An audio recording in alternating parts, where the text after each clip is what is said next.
possible. You remember how when we talked about the next generation V8s, Yep. and we were just saying what we wished GM would do, and my wish was that they got a hybrid Silverado.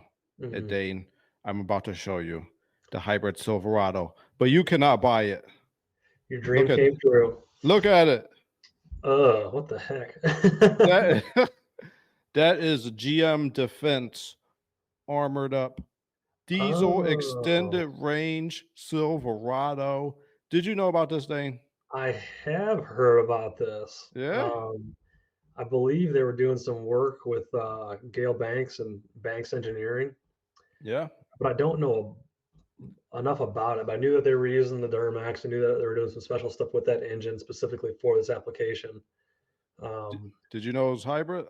I did not know it was hybrid. I did All right, not. let's talk No. about it. You know why it's hybrid? So it could drive silently into high Mhm. threat zones thanks to its electric drive motors. That makes And sense.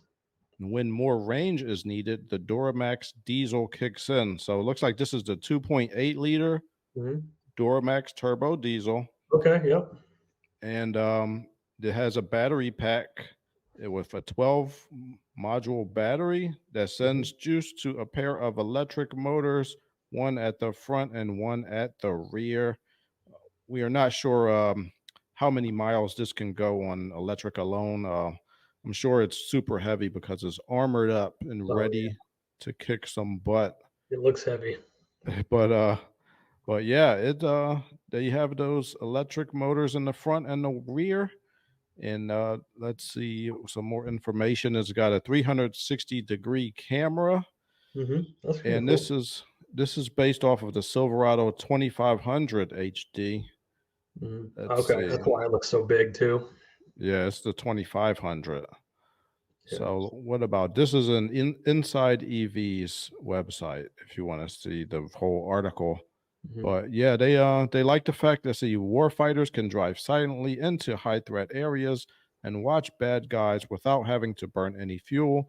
When the diesel lump is cold, it's also harder for baddies to detect the vehicle with thermal cameras. Okay. Mhm. That's funny. Baddies is what they call pretty girls in the hood. Oh yeah. I don't think there are any of those type of baddies that are trying to Yeah, I get don't us. think they're worried about those. Yeah, these hostile areas. Oh boy. But yeah, let's look. You can have this in 2, 4, and 6 seat configurations. Hmm. It I want has to put it lot with a gun on top. Where's the 50 cal? 50. I'm sure that's coming next. Oh yeah. But yeah, that is what they're using. They're using the 2.8 liter Duramax, and they're basing it off of the ZR2. Yep, that's Like this. currently in the half ton Silverado as well. Yeah, so this is the it's based off of this one.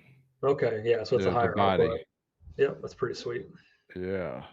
So yeah, this one's made to go off road, right, Dane? Yes, yeah, it's got a little bit different suspension package that's designed for yeah, high impact off road and high running terrain.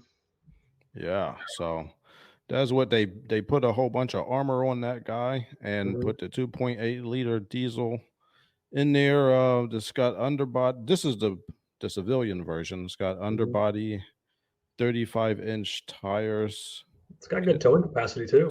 tow 18,000 pounds. Good lord! Yeah. And look, it could go up rocks. Look at that. Yeah, that's right. A lot of It- extra suspension travel. Yeah, everything's beefed up there on the suspension to handle some serious abuse. so yeah, it's got cameras all over the place, including underneath of it. Have you used these cameras before? I've not just the like backup cameras, like the reverse ones. Um, the high country I have at work, it's a new pickup. It's a 23, and it has like what I think they call it God mode, right? So it gives you the camera view from above the vehicle, and I'm not sure how Oh, it does it. Obviously, it like senses what's around it, but yeah. allows you to see all stuff that's kind of around the vehicle, but from a bird's eye view, and that's kind of neat. But I've not had the underneath one yet, or the low mount bumper camera. That's pretty neat too. Yeah, that seemed like it could be helpful and see what's Hmm. underneath of you. Hmm. But yeah, and guess what? What's There up? is another vehicle. That is the Colorado version Oh, of okay. the military. Now, this is something I would like to get. Yeah, something a little lighter weight. So this is the military concept variant. Let's see, GM's Defense Electric Military Concept Vehicle combines the proven and fielded 9-passenger infantry squad vehicle with General Motors commercially available battery electric solutions. So yeah, it's got the silent watch, silent extraction. They are going to get in and out without that diesel engine waking up all of the enemies. Yeah, it's a pretty good idea for the special operators that need to be silent in, silent out. Yeah. So let's see. We got a 3-phase permanent magnet motor, battery voltage from GM's BEV2 lithium ion 400 volt, 66 kilowatt hours battery. Hmm. It's got a GM 4-speed transmission, transfer case. Hmm. All right. So yeah, that is the GM Defense, Dane. Yeah, it's pretty sweet. Now, would you get one of these vehicles if it was available commercially with a diesel engine and a hybrid battery? What do you think? No, I don't know what my use would be for it. So I'd probably stick with the civilian version because that just makes more sense for what I do on a day-to-day basis. But if I had a whole bunch of land and I needed a vehicle to go run, across that land or do whatever, this would be something I would look at for sure. Yeah. So the hybrid part of it doesn't turn you off. No, I mean I see where it could be useful if you use it as an utility vehicle. I see this as being more of something that's not going to see much pavement. It's going to mostly just be on trails, off road, run it through the woods, do that kind of stuff. And yeah, every once in a while, maybe you want to be quiet. So we got a comment. Have an Amoco Day says if they put a Mitsubishi Mirage engine in it, it might get decent miles per gallon. What do you think about that? I think it would go like 20 miles an hour because it would have enough power to make it go any faster than that. Oh, goodness gracious. Yeah, Yeah, that might not be the best option, but that's a good idea. there Actually, you it's not. go. Yeah, he loves the Mitsubishi Mirage. Yes, he does. We all have our favorites, though. So Yeah. I love the Chevy Celebrity. Nobody else likes that car but me. Hey, somebody's got to like it. Yeah, but yeah, so yeah, that's what I'm thinking now. Like hybrid is not a dirty word anymore. It's just to me, it's a rain. It extends your miles per gallon and gives you more torque as Hmm. far as these type of vehicles. And yeah, I would love to have a hybrid Colorado or a hybrid Silverado, and Hmm. hopefully GM will make that one day. That would be awesome. It's coming. It is going to Yeah. be here one day. My fingers are crossed, Dane. I'm I ready say for GM. give it another year. I think I think really GM has a chance to really do well in the next 4 years. Like if Trump gets elected, I'm hoping that with tariffs, GM could go into more markets overseas. Sometime in some markets, they have really high tariffs against us for some reason. Hmm. So hopefully, we could negotiate, get GM. I think they're like sixth or seventh top in the world. Hopefully, we can get them up to in the top five. We Hmm. sell them in other countries too. I think they make good electric cars. Their Lyriq and their Equinox are looking really good.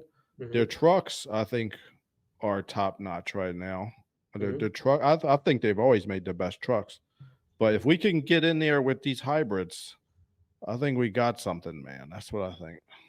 Yeah, I think. Well, not a thing. I know you're going to see more of the stuff coming from GM. It's just a matter of time, and they've got a few more years in the competition too. The Volt had run for a really long time. It just wasn't a big seller because it was ahead of its time. I think you release the Volt now, and it all of a sudden it is a much higher demand vehicle.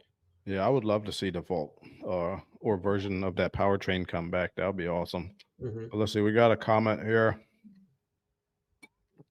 Hybrids are in general an amazing hack, but they are using it now to increase power instead of miles per gallon. First Prius was amazing. Now it's far less, but it does have more power. No, the current Prius gives more miles per gallon than the first one. Hmm. Yeah, my parents had the first Prius, and I did not like driving it. Yeah, I bet.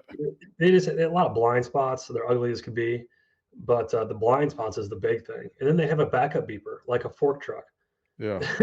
You put them in reverse, and they're beep beep beep. That's so annoying. Uh, Yeah. yeah, but then they had no power. But my mom loved it. She get 50 miles a gallon no matter where she went, and that's the reason she wanted it, and she loved it. And they put over 250,000 miles in that car. Put a ton of miles on it, and Yeah. then they're still actually using it. My dad uses it for a farm vehicle now. He took all the Oh. seat out of the back and Oh, all right. throws crap in it. He had to replace a head gasket at one point, but yeah, it's still going. Still on the original battery too. That was a 2011. Oh. Yeah. Um, yeah, I think they don't I think they don't just use it in general to increase power. Like Hmm. when you have a parallel hybrid powertrain, you can run it on just electric Hmm. or uh, the engine and electric. So a lot of times, like you don't need to even turn on the gasoline engine. Hmm. So like a lot of the newer hybrids do get higher miles per gallon than their non-hybrid counterparts. That's why I think you're seeing a lot of places go towards that. The batteries are getting better, and it's just pretty awesome times we are living in. I don't know why. Well, I know why some people think that newer cars are not as good. They are harder to fix and it costs more to fix, but the numbers don't lie. We got more miles per gallon and we have higher top speeds.